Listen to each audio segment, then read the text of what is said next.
Assalamualaikum class 6. How are you all? Hope you all are fine at your homes. Today is our 11th lecture of science, chapter number 3, photosynthesis and respiration in plants. Today we will discuss about the effects of different factors on photosynthesis. हम उन factors को discuss करेंगे, उन study करेंगे जो कि photosynthesis के process पे अफेक्ट करते हैं. For example, that is open your book page number 28 first.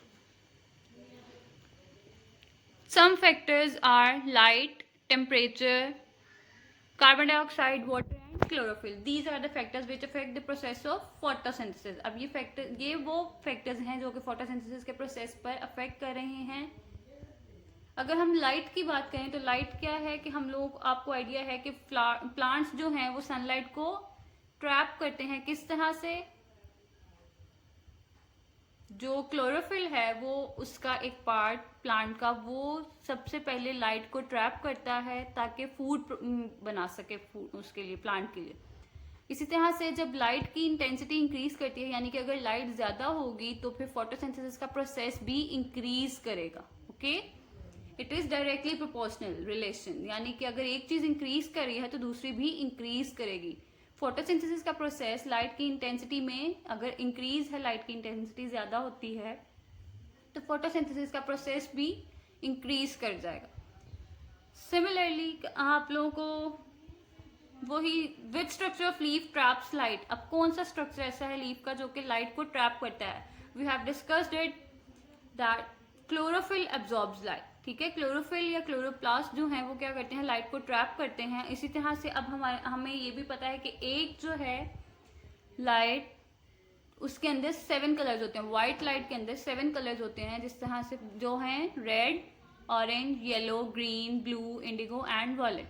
ये 7 कलर्स होते हैं. लेकिन जब क्लोरोफिल है, क्लोरोफिल वो सिर्फ 3 कलर्स की लाइट को एब्जॉर्ब करता है, यानी कि ब्लू, ऑरेंज एंड रेड. इनको एब्जॉर्ब करता है, बाकियों को रिफ्लेक्ट कर देता है. Next we have carbon dioxide factor. Carbon dioxide plants absorb करते हैं एयर से, या जब हम लोग सांस लेते हैं, इनहेल हम लोग ऑक्सीजन करते हैं, एक्सेल हम लोग कार्बन डाइऑक्साइड करते हैं. तो जो एक्सेल करके कार्बन डाइऑक्साइड हम लोग इन्वायरमेंट में एयर में निकालते हैं वो कहाँ जाती है? वो प्लांट्स यूज कर लेते हैं ताकि वो फोटोसिंथेसिस के प्रोसेस को लेके चल सकें.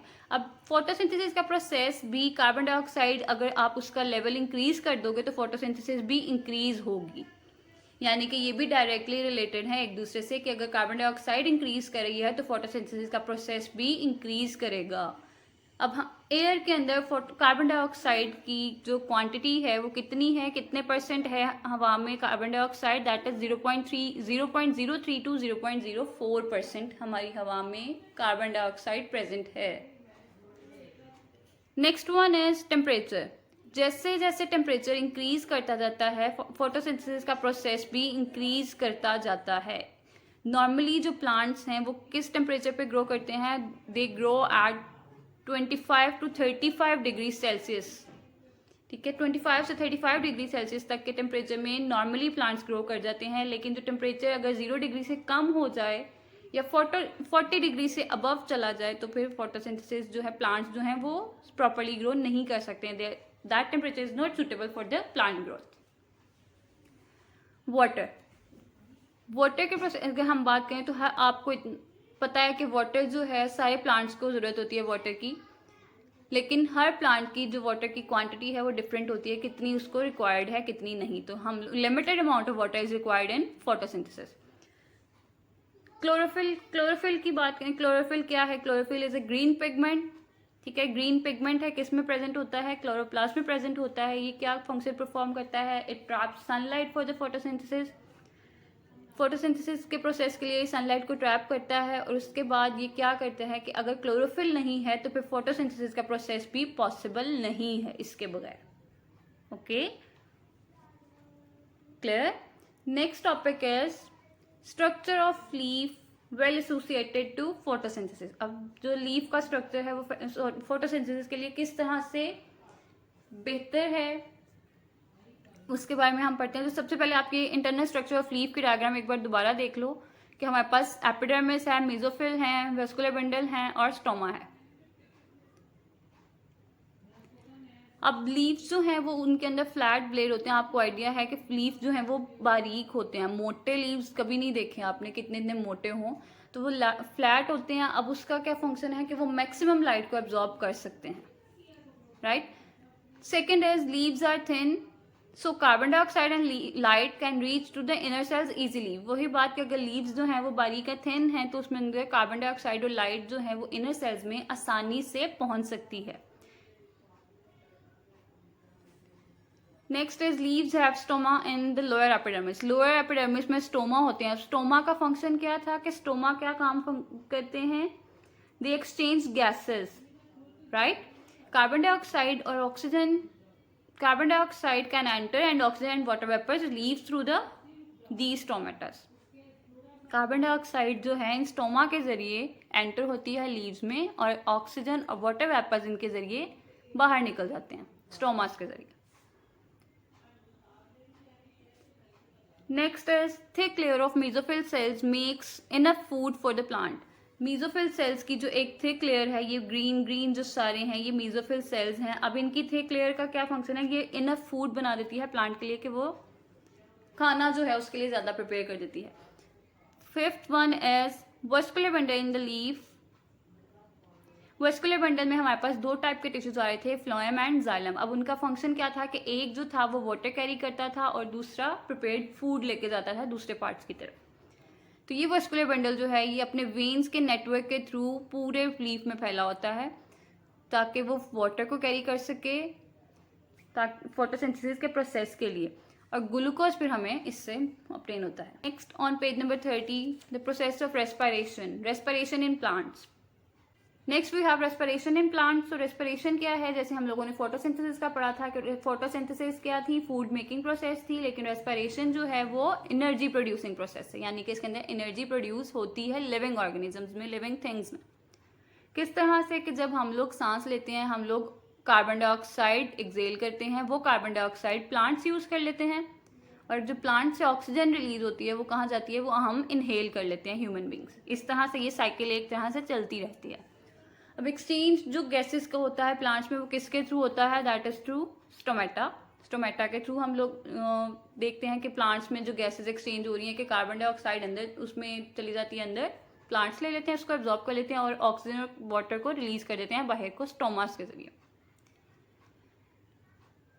वन मोर थिंग कि जो ड्यूरिंग डे टाइम प्लांट्स जो हैं वो फोटोसिंथेसाइज होते हैं, फोटोसिंथेसिस का प्रोसेस डे टाइम में होता है और वो प्रोड्यूस करते हैं ग्लूकोज एंड ऑक्सीजन।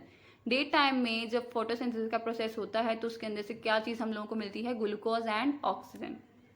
फिर ऑक्सीजन को यूज़ करते हैं और ग्लूकोज को यूज़ करते हैं रेस्पिरेशन के प्रोसेस के लिए।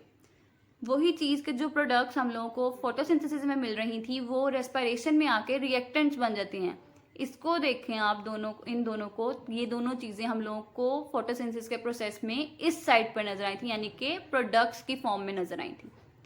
लेकिन अब ये दोनों रिएक्टेंट्स हैं।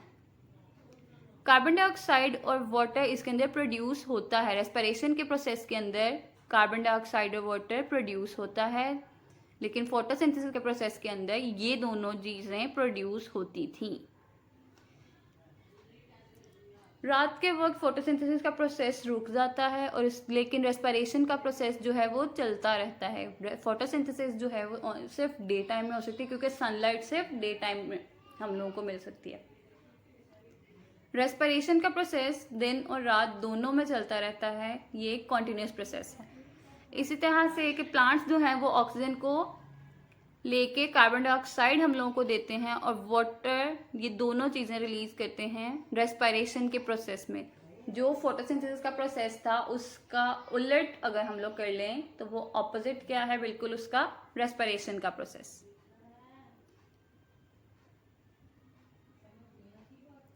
Now we have comparison of photosynthesis and respiration. अब कंपैरिजन अगर हम लोग फोटोसिंथेसिस और रेस्पिरेशन का करें तो वो क्या है कि फोटोसिंथेसिस जो था वो प्लांट्स में अकर करता है प्रोसेस, जबकि रेस्पिरेशन जो है वो सब लिविंग ऑर्गेनिजम्स में होता है।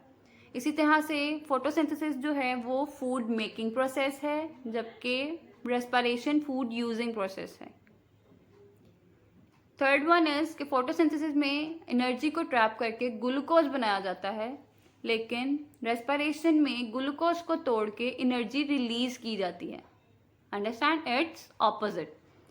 फिर फोटोसिंथेसिस के अंदर जो रिएक्टेंट्स हैं वो कौन कौन से हैं? Carbon dioxide and water. लेकिन जो हमारे पास रेस्पिरेशन में रिएक्टेंट्स हैं वो कौन से हैं? Glucose and oxygen. यानी कि जो हमने फोटोसिंथेसिस के प्रोसेस में ग्लूकोज और ऑक्सीजन को यूज करते हुए कार्बन डाइऑक्साइड और वाटर बना था, वो रेस्पिरेशन के प्रोसेस में हम लोग कार्बन डाइऑक्साइड और वाटर जो हैं वो हम लोगों को मिलते हैं ग्लूकोज और ऑक्सीजन को रिएक्ट करवाने के बाद।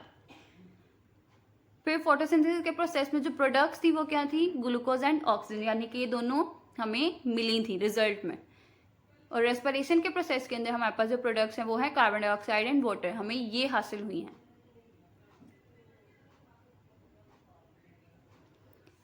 There is one more difference for your convenience. Photosynthesis कहाँ पर होता है? फोटोसिंथेसिस क्लोरोप्लास्ट में होता है प्रोसेस, और रेस्पिरेशन का प्रोसेस माइटोकॉन्ड्रिया में होता है। व्हेन ये प्रोसेस किस टाइम पर होते हैं? फोटोसिंथेसिस जो है वो सिर्फ डे में होता है, डे टाइम, लेकिन रेस्पिरेशन ऑल द टाइम।